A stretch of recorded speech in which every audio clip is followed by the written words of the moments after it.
बबलू भगत अपने दादी के साथ रहता था।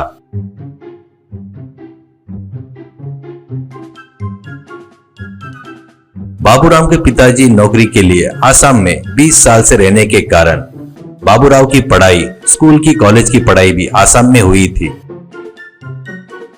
बाबूराव को उस घर में सब लोग बबलू करके बुलाते थे। बबलू बचपन से ही खाने का शौकीन था, इसलिए उसकी दादी उसको 3 टाइम के खाने के अलावा और भी खाने की चीजें बनाकर देती थी। अपने नातू को प्यार से देती थी।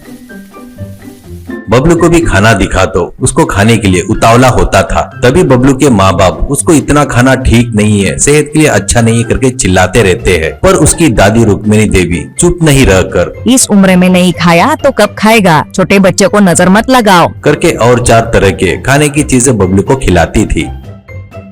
इतना कि डिब्रूगढ़ में बबलू रुक्मिणी देवी दादी दोनों ही क्यों रह रहे थे बोले तो महीने भर पहले ही पिताजी की तमिलनाडु में ट्रांसफर होने से बबलू के माँ बाप जल्दबाजी में फ्लाइट से चले गए। जाने से पहले बबलू और रुक्मिणी को आने के लिए 1 महीने बाद ट्रेन की टिकट बुक करते हैं। घर किसी को किराए पर दे दो बताकर जाते हैं। माँ बाप बताए सो काम सब करने के बाद लगेज को पार्सल में बुक करके बबलू दादी के साथ में ट्रेन में चढ़ता है।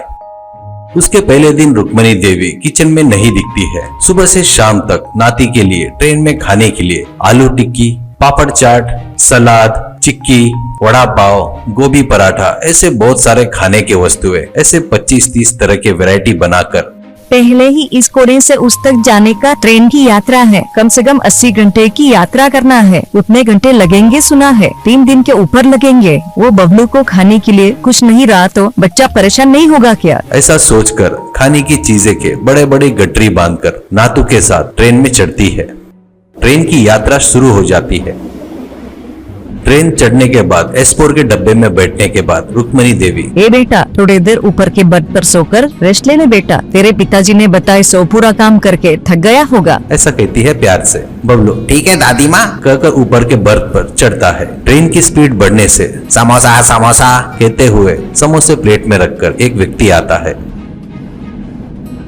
ऊपर के बर्थ से बबलू वो समोसा देखते ही, दादी माँ समोसा समोसा खाऊंगा, समोसा खाऊंगा दादी माँ, ऐसा कहता है। रुक्मिणी देवी, अरे मैं ये तो भूल गई, सब बनाई पर समोसा बनाना भूल गई, खा बेटा, करके समोसा खरीद कर देती है। बबलू वो खाते हुए बैठ जाता है। आखिर में समोसा खत्म हो रहा था, तब ब्रेड बटर जाम कहते हुए थाली कंधे पर रखकर एक व्यक्ति आता है। तो बबलू दादी माँ कहता है तो रुक्मिणी देवी गोभी पराठा खा कहती है पोटली खोलते हुए, ये खाने के बाद वो खाऊंगा, ऐसा कहता है। तुरंत दादी माँ हूँ कहते हुए वो भी खरीद कर देती है।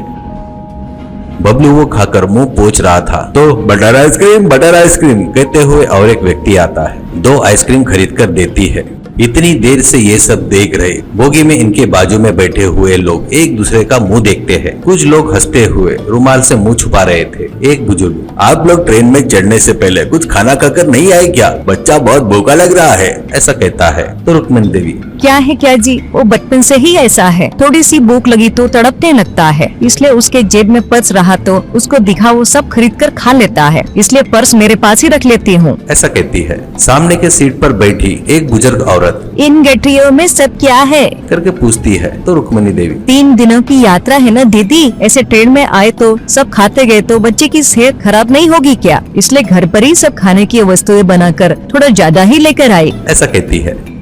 इतने में गरमा गरम बट्टा ले लो, बट्टा बट्टा कहते हुए आता है। वो सुनकर बबलू, दादी माँ, ऐसा कहता है। तो वो बुजुर्ग, ओ खरीद कर दो, ऐसा कहता है। उस बात पर दादी थोड़ा आगे पीछे सोचकर, 3 बुट्टे नहीं खरीदूंगी, एक ही खरीद कर दूंगी, ऐसा कहती है और एक खरीद कर देती है। वो बुजुर्ग महिला, अरे हाँ, तुम तो ट्रेन में का कचरा खाना पड़ेगा करके आपने इतना सारा खाना चीजें लेकर आए, अभी ये और वो सब चीजें खा रहा है ना, ऐसा कहती है। तो वो सुनकर बाजू के विंडो पर बैठी लड़की, हमारी बकरी भी ऐसे ही खाती है, ऐसा कहती है जोर से। तो उस लड़की की माँ चुप हो जा कहती है। इतने में बोगी के एक सिरे से केले लाओ केले केले कहते हुए आवाज सुनाई देती है। बबलू केले खाकर जमाई लेता है। वहाँ पर के सब लोग बबलू की तरफ बड़े अजीब तरह से देख रहे थे। इतनी देर से बबलू नॉन स्टॉप होकर खा रहा था तो इसका पेट फूल गया है ऐसे फील हो रहे थे। ट्रेन और 2-3 घंटे का सफर करती है।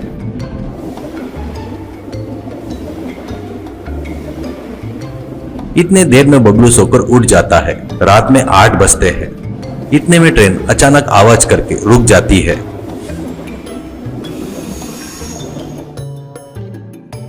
सब लोग क्या हुआ करके खिड़की से देख रहे थे। बाहर उजाला नहीं होकर अंधेरा था। 1 घंटा हो जाता है, 2 घंटे हो जाते हैं। बोगी में उस सिरे पर का लड़का क्या हुआ करके गाड़ी से पूछकर आता हूं करके ट्रेन से उतरता है। कुछ देर के बाद आकर 1 किलोमीटर आगे की ब्रिज पर गुड्स गाड़ी पटरी से उतरकर वहीं रह गई है। वो गाड़ी को निकलकर अपनी गाड़ी सिग्नल देना बोले तो रात के 12 बजेंगे ऐसा बोल रहे हैं करके बताता है। तुरंत बोगी में हलाहल मच जाता है। आने वाले स्टेशन पे फूड पैकेट खरीदेंगे करके सोचे थे, अब कैसे? और 4 घंटे बोले तो बच्चे भूख से तिलमिलाएंगे। ट्रेन में खाने की चीजें बेचने वाली भी नहीं है बोलकर एक व्यक्ति और एक व्यक्ति ब्रेड का पैकेट तो भी लाना था करके बोलते हुए बोगी में रहने वाले ऐसे बिलक रहे थे। बबलू ऊपर से बस से नीचे उतरकर दादी माँ लाइसो खाने की चीजें इधर दो ऐसा कहता है। दादी माँ जभी तो पेट भरकर खाया था ना तूने, ऐसा कहती है। तो बबलू मेरे लिए नहीं दादी माँ, तुम इस बोगी में सभी बच्चों को एक गठरी में का टिफिन बना के दो। बचे हुए 4 गठरी को मैं बाजू के बोगी में जाकर भूख से रो रहे बच्चे को बांट कर आता हूँ करके गठरी लेकर जाता है। वो बुजुर्ग आदमी और औरत तुम्हारा ना तो भूख की बीमारी से परेशान हो रहा है, पर सामने वाले की तकलीफ दूर करने का अच्छा दिल है उसके पास करके उसकी तारीफ करता है। दादी माँ बबलू की तारीफ सुनकर बहुत गर्व से फूली नहीं समाती।